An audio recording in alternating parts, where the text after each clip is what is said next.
On this edition of Planet Save TV and radio, we met up with artist Jwatt.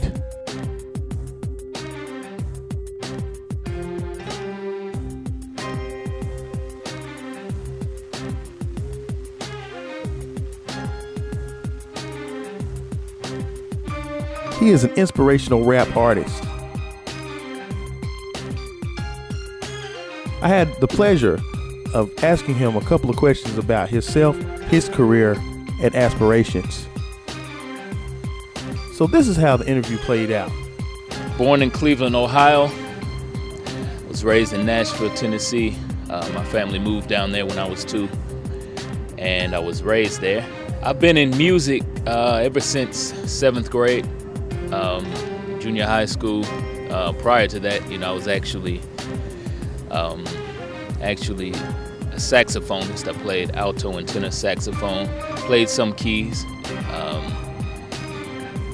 Then the rap took over. I started just writing music, listening to a lot of music on the radio, top 10 on radio stations. Had my boom box, my radio, would take it, with my cassette tape and record those songs and just listen over and over and over. And that I guess that was just kind of grooming the music artist, musician that was in me. The name of the album, the LP, when it comes out, it's a spiritual journey. Gotta have a single out now.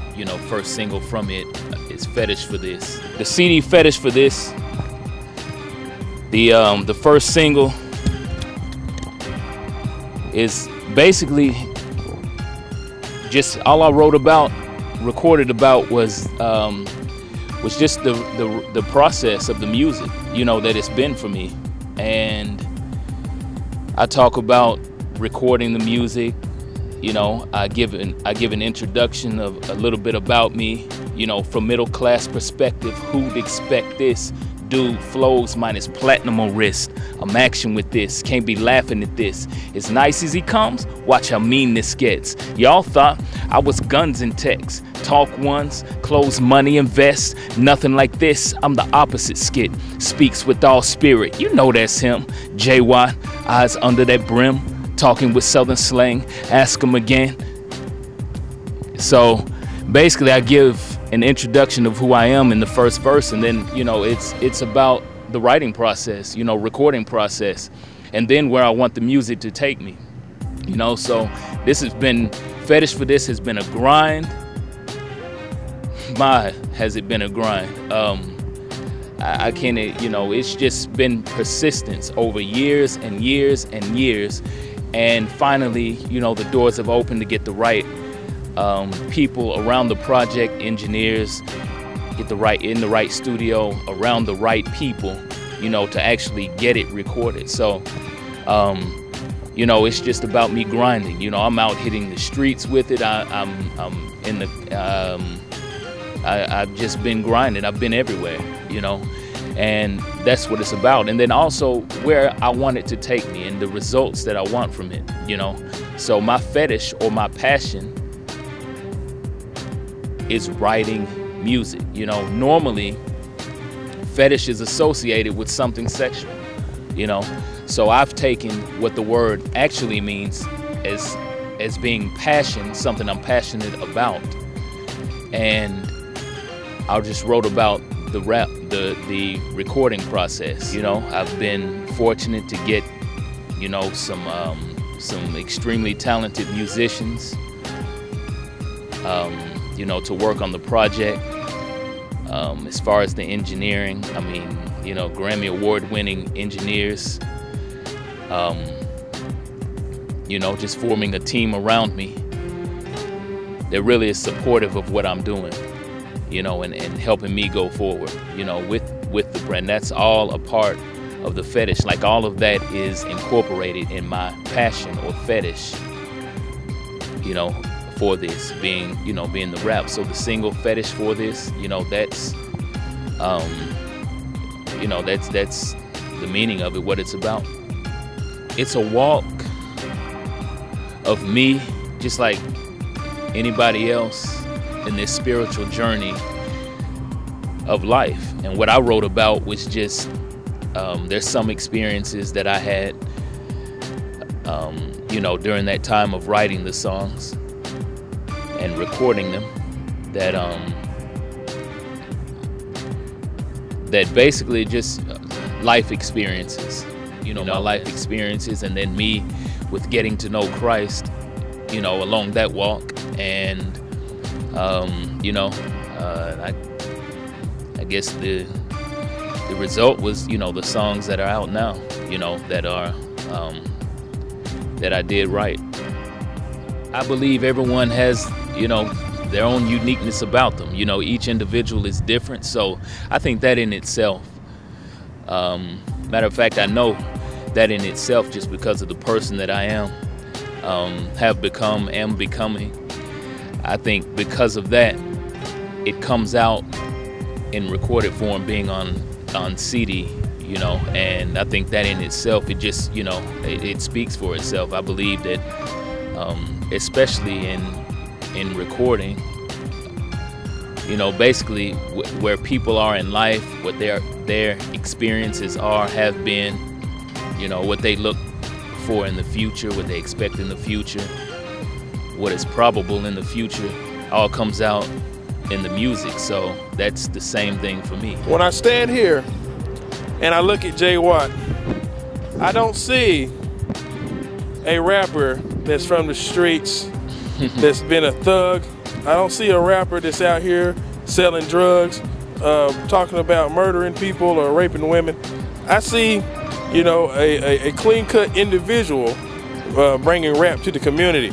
Is this what you want to portray in your music and in your style? I'm definitely not trying to portray anything that I'm not. I am not by any means trying to sell records by saying I'm something that I'm not, that I've done something that I haven't, and the list goes on. We all know that story, but that's just not who I am. Just just some of the things that were just named. I am not presently a drug dealer. I'm not presently a pimp. I'm not presently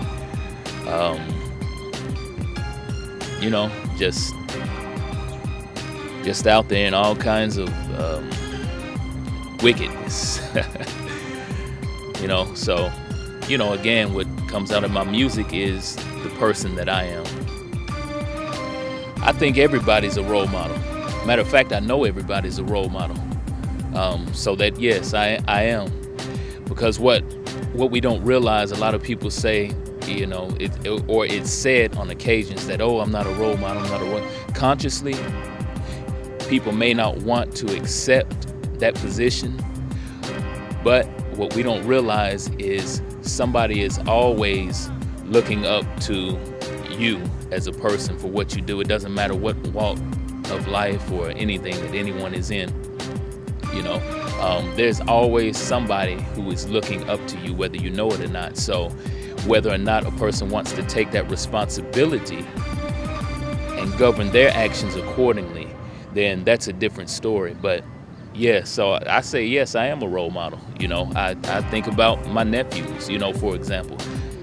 My nephews, in some way or another, they're watching, they're noticing what I say, what I do, what I don't do, what I don't say, why I do this, why I say this, the words that come out of my mouth, my actions. So, and not just limited to them, but,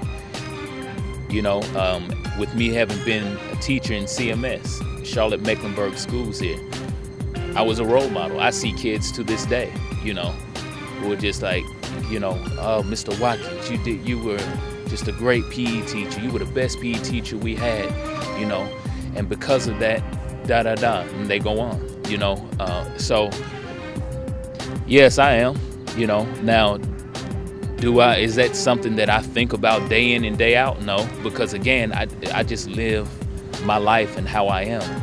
But if somebody can look up to me and get something especially positive, and more than positive, something that really they will implement in their life that I am doing, then that's great. But yeah, I definitely think that I'm a role model. You know, I know that I am. You know, with me, I was always focused on basketball and music. You know, those are my two passions right there to this day. That's what I do. That's what I'm aspiring for. You know, I've had some great experiences and looking for other great experiences with them. But I was more focused on those. So as far as females, I wasn't just out there. But when I had my time and I was in the streets, so to speak, then yeah, that was more, you know, you become careless with a lot of things, you know, and that was one thing, you know. So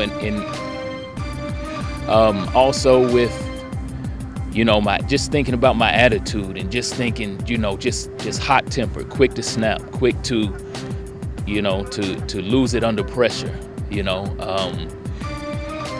There was a time where I was disrespectful to some people. You know, there were some times that I've done things that now, what I know and because of my change, I would not have done or would not have said, you know, or would not have been around.